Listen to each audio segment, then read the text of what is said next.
Okay, hola, all, welcome back to Soul Mechanics. So, I tinkered with what I think is the brightness, and I put it up twofold, but there appears to be a great degree of saturation here, and what I'm seeing kind of like static almost. So, if that is the case, I do apologize.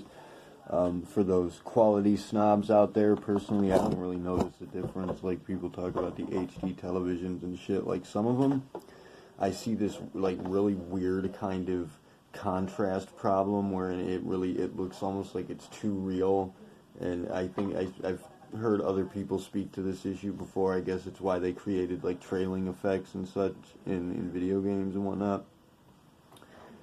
Not the matter at hand, but I mean, just saying, personally, quality isn't something that I take so high into account as regards these sorts of things, medias and such. Like, I mean, for example, a video game, if it's got a really good story, an engaging story, an engaging plot structure, good character, if it's well written and there's value in it, I don't give a fuck if it's on like Nintendo, you know. I mean, I don't care if it's on a high quality television or a virtual reality headset, although those VR headsets are fucking crazy awesome. But this actually speaks to the nature of the issue at hand, which this is intended to be, this video's kind of a follow-up, or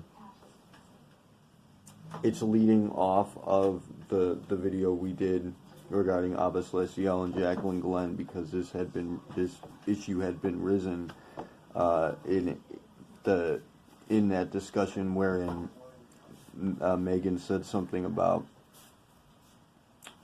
we don't claim to know the meaning of life, and then I thereby said, I'm pretty sure I think I do know the meaning of life.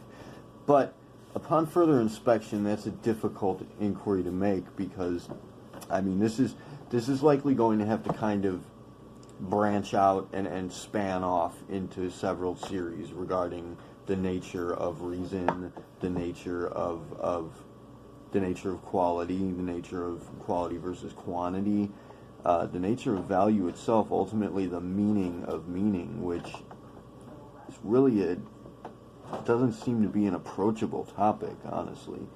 How does one assess such a thing? How does one identify the meaning of meaning? It's just, that's a really good one. I'm going to get into that later, and we'll actually make a series that's going to speak to that and try to kind of identify that, because that's really where we come down to identifying what value truly is, which, as it stands, value as regards the concepts of value and aspects, our entire doctrine on value and aspects, and the the breakdown of soul mechanics and principle dynamics as it stands.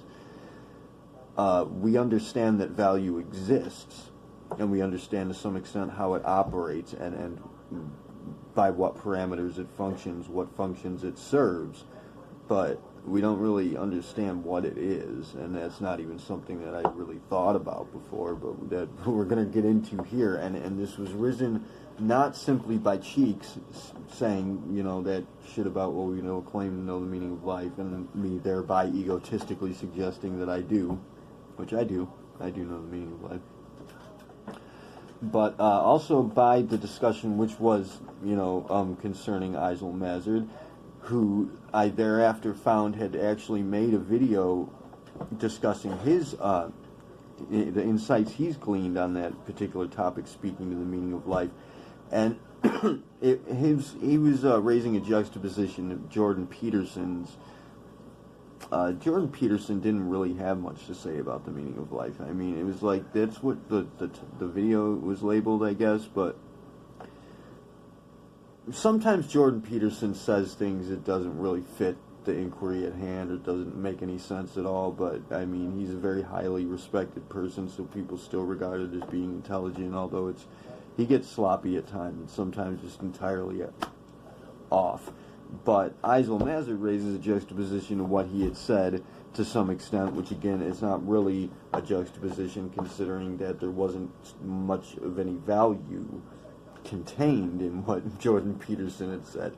But what Eisel Mazard had said did indeed contain a great degree of value, and in fact kind of assesses a premise upon which we can work here. So what I'm going to do is provide you a link to Eisel Mazard's video, Abbas Lessiel's video, regarding the meaning of life, and you can use that as a platform for where we're going from here, because what he does essentially is get to a point where he suggests that, I think he feels as though he had assessed a meaning, or the meaning of life from his perspective, but he really hadn't.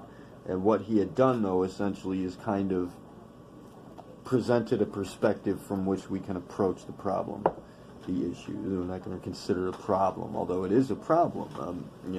The meaning of life has been a heavy consideration for so very long by everybody. Philosophy essentially regards the meaning of life as a principal format for its very position.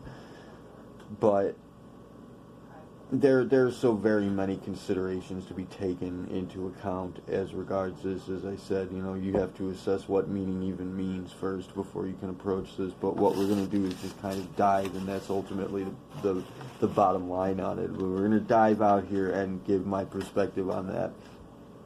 But firstly, since being that this is a continuation of that, I wanted to state that we were speaking to issues regarding, contentions between like SSRIs and other such psych meds and psychedelics, primarily psychedelics and other such natural remedies. And I wanted to say, because we had totally forgotten about this, and it's strange that we had, because we were speaking directly to the atheist crowd there, that we did, in fact, for anybody who hasn't been around as long, newer subscribers. Oh, also for anybody that watched that video, the description was not completed and did not contain all of the links and whatnot until just recently. I believe anybody behind 35 views, so anybody who is one of the first 35 people to view it, you did not see the description or get all the links, so go back and check that. There's more shit for you. I put that together for you with great care, and there's a lot of good stuff there. Important stuff there for anybody who actually cares about this matter. The most important things are going to be there now that weren't there then.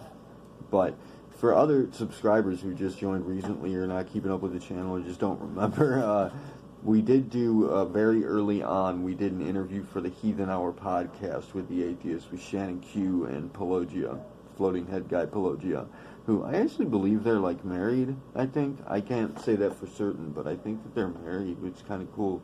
Kudos to you guys, man. Shannon Q, she's got many degrees. She's got a whole slew of degrees in various fields of inquiry, so, and Pelagia is a very successful floating cartoon head. And we did that Heathen Hour podcast, and I spoke to Kratom as Mitragina speciosa as a potential, I lose this word every time, don't I? A potential alternative medication. We're not going to say it's a medication, we're not allowed to do that, but an alternative substance to be used as an alternative to whatever happens to be the problem chemical at hand. Like if you're addicted to something, you can in fact use kratom to get through the withdrawals of it and to get off of it, exchange it. You're exchanging one addiction for another, but kratom's actually healthy. It's beneficial for you in many ways, and it's an awesome, excellent something to be used for anybody who's suffering from addiction problems, most specifically, but pain, anxiety. This is the Mitragina speciosa is a fucking veritable panacea. It can cure all manner of ailments, including depression problems, anxiety issues. It can treat these, and if used appropriately, it's a miracle cure for many things. Heathen Hour podcast, Shannon Q kind of shut me down on it because she was angry. She got angry that I had spoken to this because it contradicted the use of SSRIs, and of course she has these various degrees that a lot for her to suggest that SSRIs are perfectly viable medications, which they are not. She also made the assessment that that other people, other medical professionals, and then thereby she as well, understand how these medications operate, which they in fact don't. And this is something that you can There's tangible evidence for that all over the fucking place. No, they don't know how these drugs work. They don't even know what these drugs really are. They have no idea what effects these drugs are going to have on the brain long term. What we do know is that the effects they have are potentially permanent damaging influences upon the brain that do affect the wiring of the brain long term, affect the long term relationships between neural activities. They are very, very seriously dangerous substances. We know that for a fact, but what we do not know is anything about what they may or may not be doing as regards to functions in the brain. So that's unknown. We know that for certain. It's very much unknown. But Shannon Q was very confident in saying that she knew precisely how they worked and that they were totally safe and they were good to take. You know, SSRIs were a great thing from her perspective because she has various degrees, which I'm going to have to go ahead, I'm going to have to really, I don't know, I'm going to have to question that because I'm pretty sure they would have taught her that they don't, in fact, know much about these drugs. That's a hazard area. You know, we do know that these drugs are a hazard area.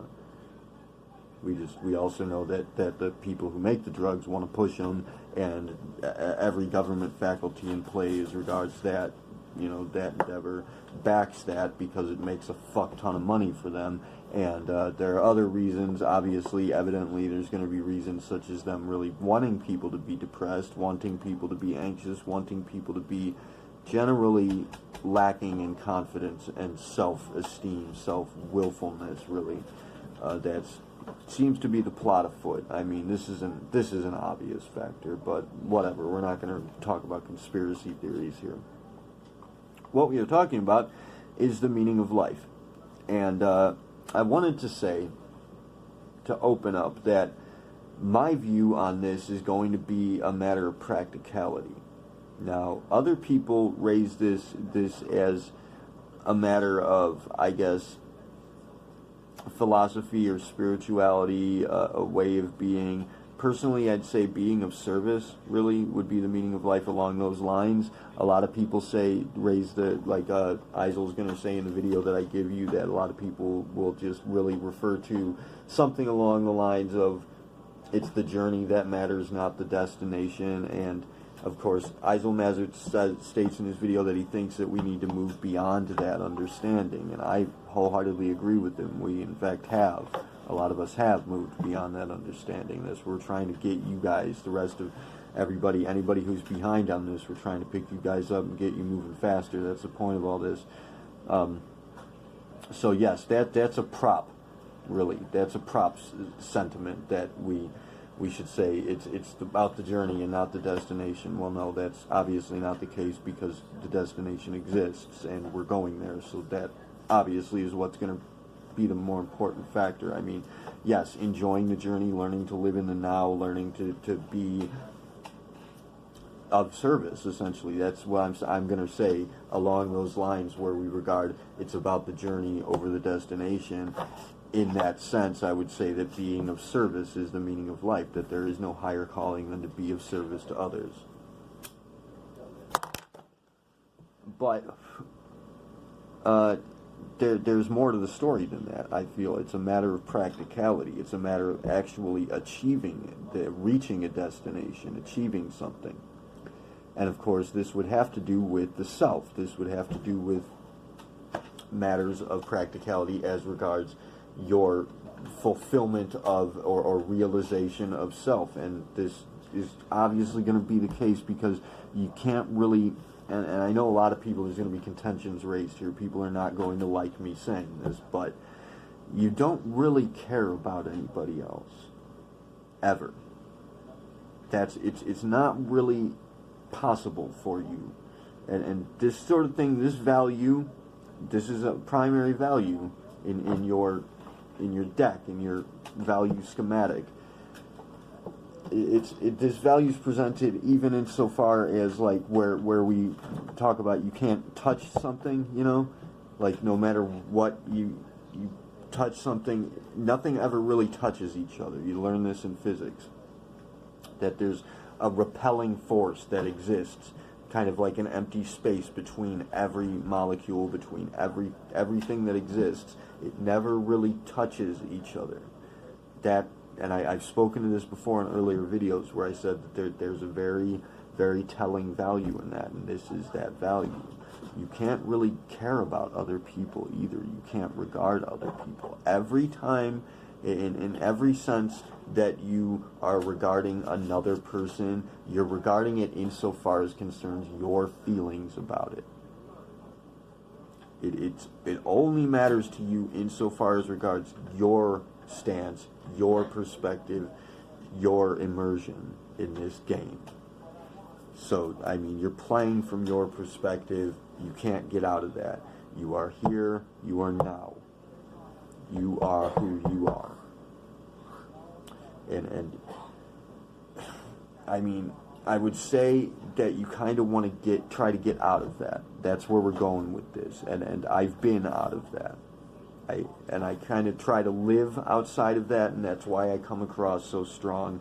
That's why I come across, presenting myself as though I know you guys already, as though we're family, because that's kind of the way I feel, because I have lived from that perspective. Now, it's not something that I'm doing immediately. It's not something that I've really learned how to, I haven't escaped entirely, freely, but I have experienced that. I know it exists. So that's where I'm going to be speaking from. That's where I'm going to be coming from, is this onlyness perspective, wherein I have experienced that onlyness, that oneness, where we are in fact all one entity. And I try to live that because I've felt it before. I'm going to continue repeating myself. But I feel as though there's several regards, primary regards, that want to be taken into consideration where we're speaking to a meaning of life. One is going to be simplicity. We're going to want to simplify things, make things as simple. And the video I'm going to give you from Isol is very convoluted, and that's cool. That's awesome. Blues, as I've stated before, tend to get to this point where their understanding is exceptionally convoluted. They tend to use technicality terms, very protracted sentiments, and outrageously kind of big sciencey words, as Rachel Oates might say. Shout out to Rachel, should she ever watch this. She's been keeping up, actually. She's getting into quantum mechanics. I'm happy with her development. Rachel, if you watch this, you're doing awesome. I'm really proud with what you're doing. But anyways, what was I saying? A matter of simplicity and a matter of practicality. Isol Mazard says in the video that we spoke to with him and Jackal and Glenn, is that people shouldn't just be doing what they feel, do whatever you feel is right in the moment, or whatever feels good. I think he said, whatever feels good to you. Now, I think ultimately, again, as I've stated, those feelings are really the only reward that you're actually getting out of it. That's the only real thing that's existing, is those feelings, and those feelings amount from your relationships to others, which is why I've stated that your relationships are the only thing that is in fact real. Everything else is just window dressing. Your relationships to others and your relationships to life itself, and the feelings that amount from that, and how you feel about that, that's the only true reality. So yeah, you do want to be doing what feels good, but the thing is, you kind of want to be tinkering with your inner workings insofar as regards what does feel good. There are going to be values in play that cause for you to feel good about certain things. People earlier on in their development tend to feel good about kind of shitty, useless things. Like, early on, I saw the world as an enemy. The world was beating me the fuck down, okay? I got kicked around in every possible way. I had the most difficult fucking life. I mean, I had suffered abuses. I had been in life-threatening situations. I had been through, life-threatening surgeries, illnesses, ailments. I've been out in the streets, homeless, in just the most difficult fucking situations, and I felt as though the world was like an enemy to me, like it was combating me, like it was beating me down, and that's how I saw it. But I knew the living world was a friend to me. I was aware of the presence of this God character, this God figure, this God presence, that is to say, the presence of life in the world, the ultimate overall collective consciousness.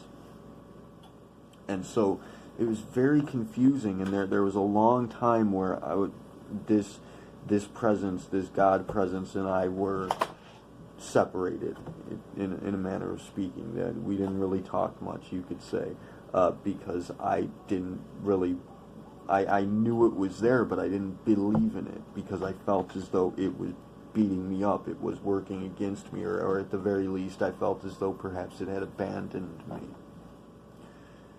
And at the time I had good reason to feel that way because of the situations that I was in. We're gonna have to give me a moment. Okay, we are back, and it is tomorrow. I do apologize. I said give me a moment, and then some pierogies and chicken tenders arrested my attention. Anyways, where were we? We had spoken to blues getting convoluted, Islam Hazard's take on the meaning of life, as regards Jordan Peterson.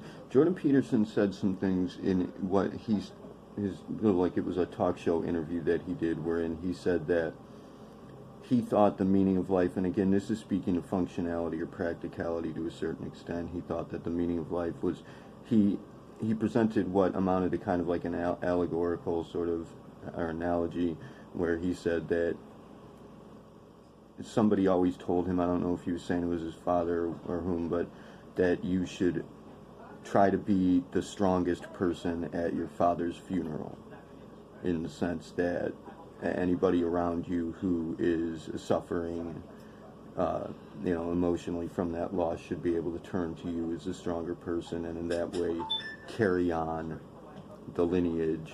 And I guess he's trying to say that you should be carrying on the lineage insofar as regards development of the person. Like you should be developing further from where your those to whom your progeny left you off, I suppose. And that speaks largely to what our consideration of reincarnation is going to be stating. We'll get to that in another Sidetracks video, but that's a value to keep in mind. It's a good one. That ultimately is a value that Jordan Peterson raised, though, and that speaks to a philosophy again, I suppose you could say, and in a manner of speaking, my take sort of speaks to a philosophy as well, but I feel as though my philosophy here, as it were, speaks more to the destination than it does the journey. So, anyways, as I had stated, I was kicked around by life a lot, and I was put in some pretty seriously shitty situations, and I felt as though I really was getting the help that I needed, I didn't see that, and I felt as though I was being denied, being abandoned, in a manner of speaking, by the greater life. And just to present some measure of context here, where I speak to like a collective consciousness and this God character, as I've stated before, this comes across to me as kind of like a romantic affair, like two lovers who have been separated by the vast expanse of time, the ocean of time and space, and divided by this illusion, this veneer of a dream that they just can't seem to get through. But from time to time they peek through and they see each other. This God character will poke out and say hello, and you can see it in the world around you. But the more that you do see it, the more that you acknowledge it, the more that it will present itself until it just becomes evident in everything. And if you can manage to hang on to that, you can live in the drift of synchronicity, in which you will, at the very least, be able to see the meanings as they play out. You'll be able to see the values as they're happening, so that you don't really ever feel so lost. Even when you are ostensibly lost, you can see that there is a lead in play, that you are on a path, the invisible path, the wayless road is laid out before you. And that's the philosophy, really, by which, in the simplest possible terms, that a spotter lives their life, is by observing synchronicity being participant in this synchronicity as it happens in the world, acknowledging the presence of life in the world, whether you regard it as being, when I use the term God, I'm using the term God because I have respect for it as a term. I'm not in any way speaking to any religious constructs or any religious figures. It could be considered that certain religious figures, were they to be real characters in life, such as Jesus or the Buddha or whomever, had presented aspects of this or had inherited certain traits of this or in some way had embodied, achieved a level of fusion with this God presence and lived as it, but are nonetheless in some ways not to be regarded as it.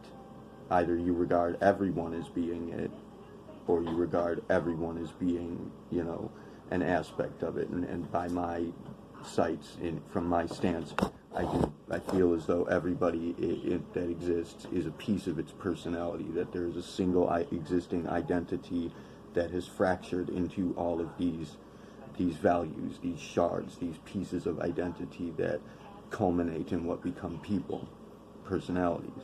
And that we exchange these values all the time, and that's how the game is played, that we encounter these values, and essentially value presents, to simplify it as well as I can, I think, value presents from two factors. Value influences the material world, like as I've stated, the relationship between value and matter is implicative and associative. And in that sense, you could say that there are two realms existing, a duality in life, the realm of character and the realm of association. And so the realm of character is simply the properties of any given thing. It's the schematic for it, what builds it, what any given thing is. And then the realm of association would thereby be its relationship to other things and how that serves some sort of a function,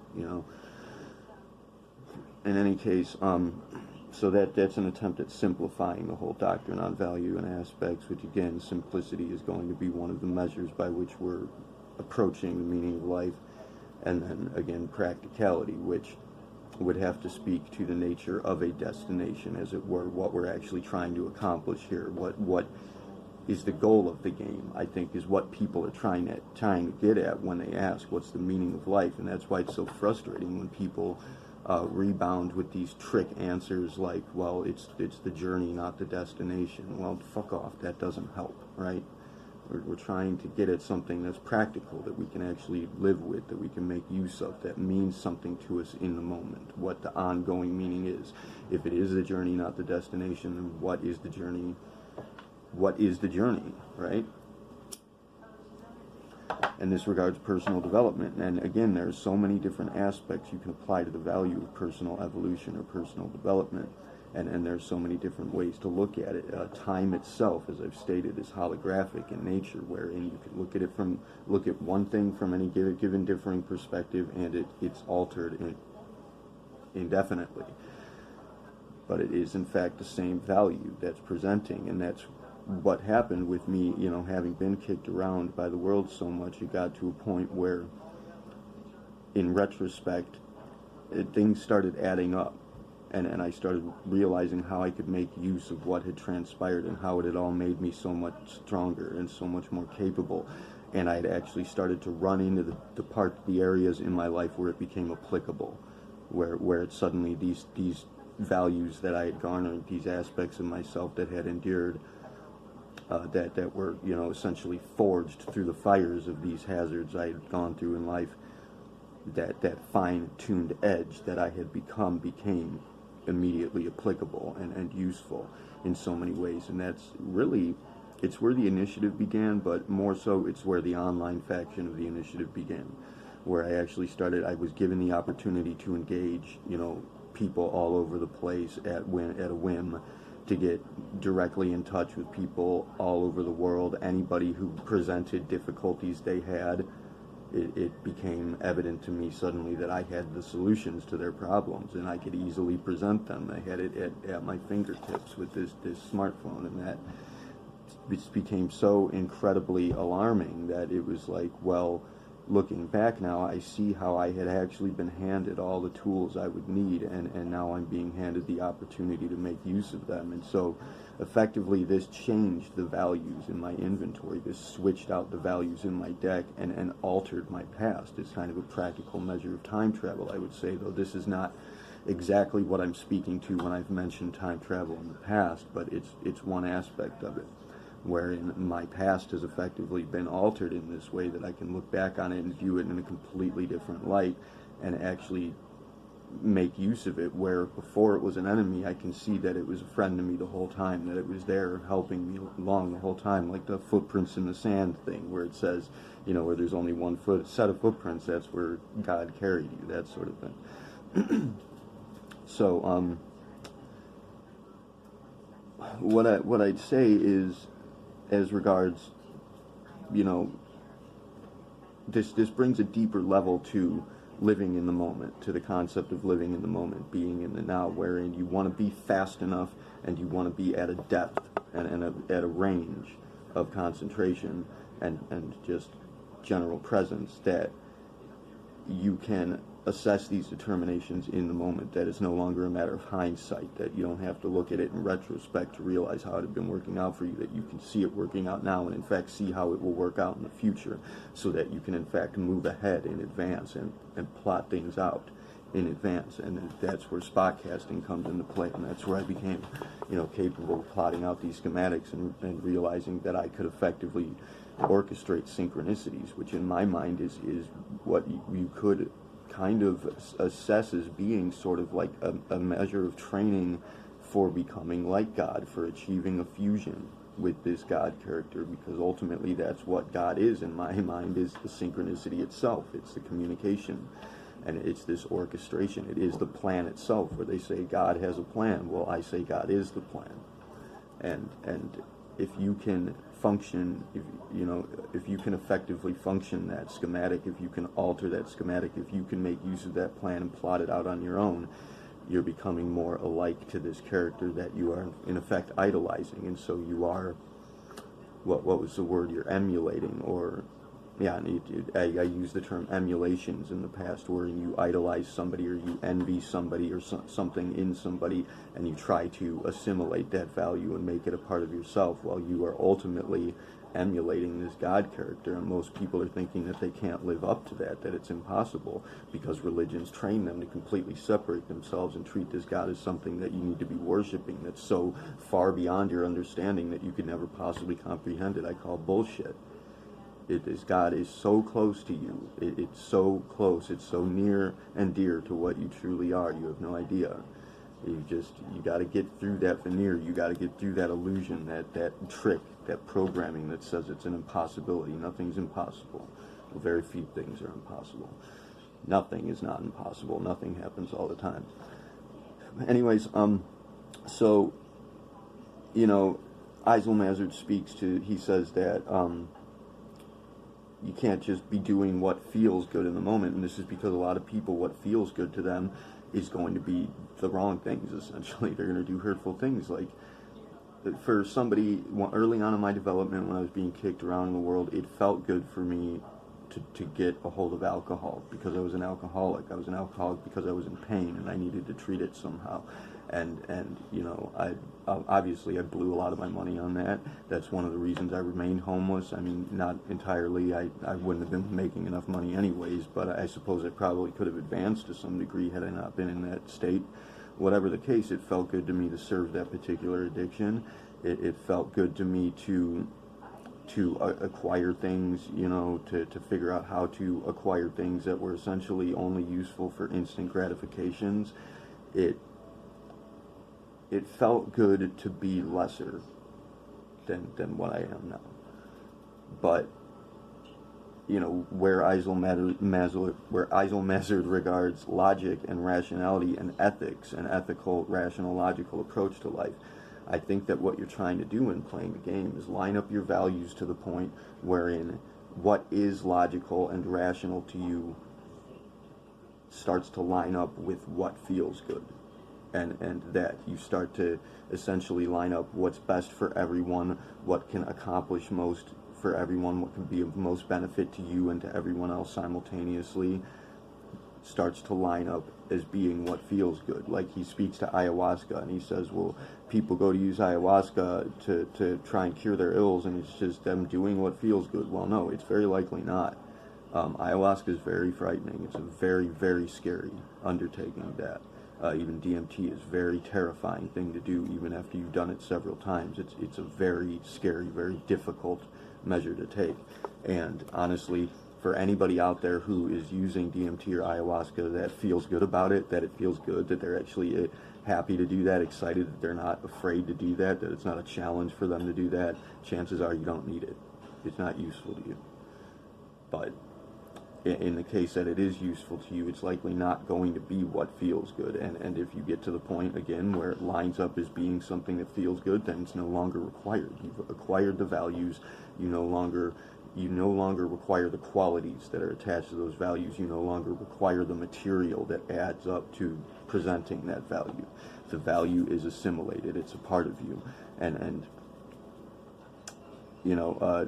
what we were trying to get at, what we wanted to get at with that video was what ultimately soul mechanics and principle dynamics works with, which is the placebo effect, wherein Eisel Mazard states that he thinks that SSRIs are only really affect people in a positive manner, which, by the way, I suppose you could say that the negative effects could be a placebo effect as well, but it's very unlikely.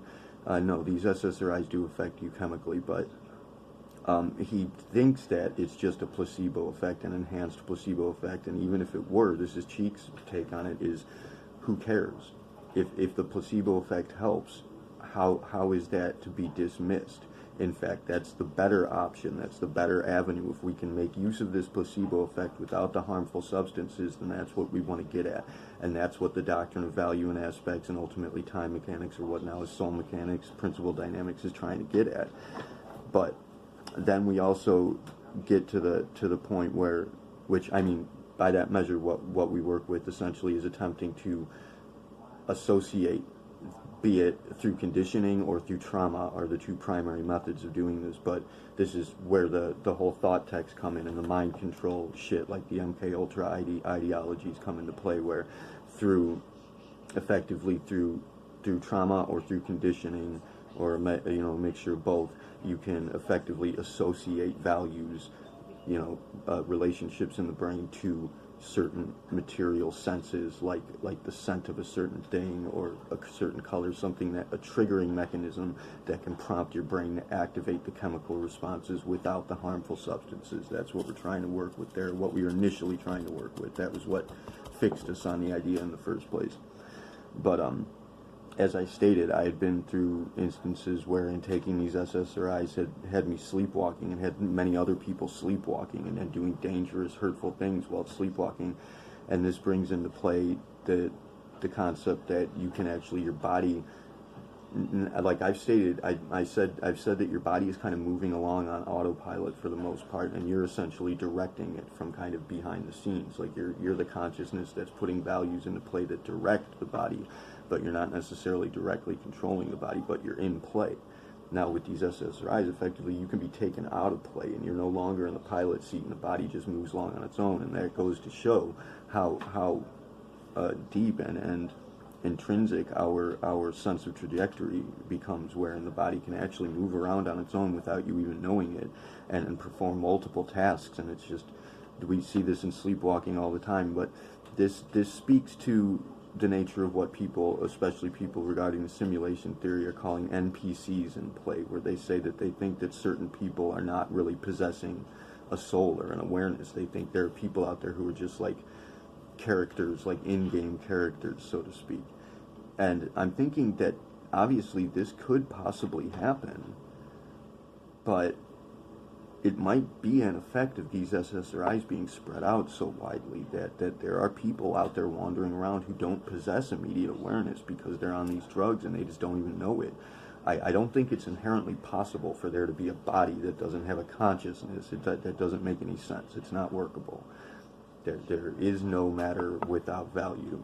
But there could effectively be bodies wandering around out there at this point. So many people taking these drugs that just don't even really have their person attached, and that's a crazy, scary idea, and that's going to be one of the ultimate outcomes, kind of a desperate move on part of the actual enemy we face, this animal programming that's fighting to survive, this the previous installment, the previous programming schematic we've been using that we need to be getting rid of, that we need to be overcoming, that's fighting like hell to survive because it realizes that we are in fact surpassing it, and we are learning to reach outside of its boundaries, and we will in effect discard it. I think it's like anything else. It's like a parasite that's afraid of dying. Although it won't necessarily die, it'll just evolve with us, it'll advance. It's not like it's going to be discarded, but I think it's afraid of being discarded, just as any person who, despite having a logical understanding that their consciousness may very well just, survive death, are still scared shitless of dying, materially speaking. It's the same kind of thing. You fight to survive. Any given thing will fight to survive. And this thing is fighting to survive. It's making desperate moves, and we are in a fight with it, people. We are in a fight right now.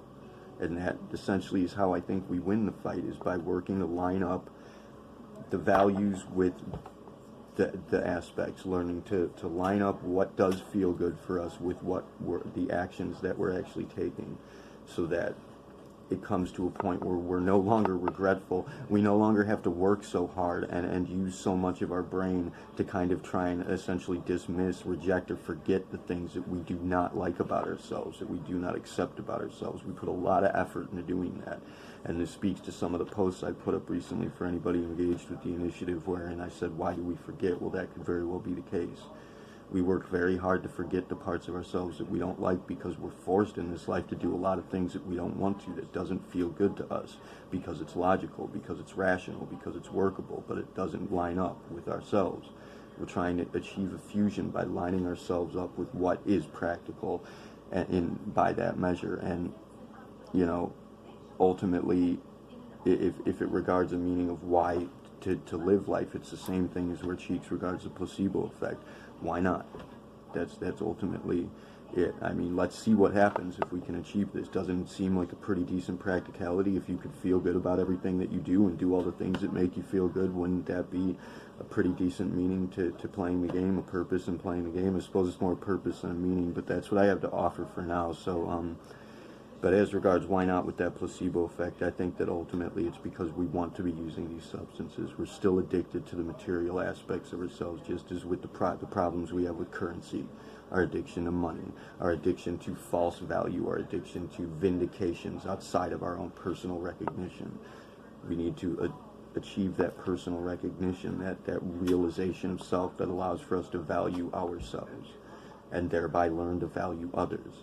Only then, only when you are in union with your own self, can you possibly get anywhere near stepping outside of the boundaries and actually giving a fuck about somebody else directly, achieving a real, true relationship. So there you have it. That's my take for now. We'll continue this at another point. Thank you for watching. Kilo Salai, Teriyune Siari, Namasté.